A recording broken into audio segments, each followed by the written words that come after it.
నేర్చుకోకుండా ఎవరు కూడా పర్ఫెక్ట్లు కారు. మీరు కారు కానీ బైక్ కానీ నేర్చుకున్నప్పుడు ఎల్బోర్డ్ పెట్టుకుని కదా మీరు రోడ్డు మీదకి రావాలి.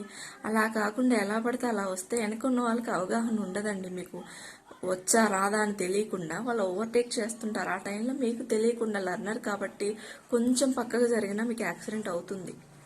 చిన్న దెబ్బ అయినా తగులుతుంది, పెద్దదైనా తగులుతుంది. దెబ్బ దెబ్బే కదా.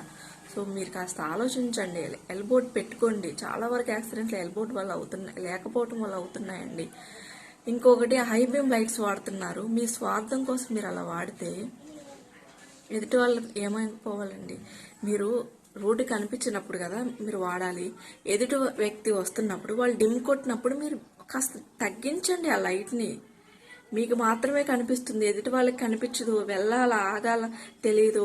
ఒకవేళ ఆగితే వెనక వాళ్ళు కొట్టేస్తారు. వెళ్ళిపోతే వాడు ఏ గుంట్లోకి వెళ్తాడో తెలియదు. సో ప్లీజ్ పక్కన వాళ్ళ గురించి కూడా ఆలోచించి కాస్త లైటింగ్ తగ్గించుకోండి. ఓ మరీ 7-8 లైట్లు పెట్టేస్తున్నారు, ఎందుకండి అన్ని లైట్లు?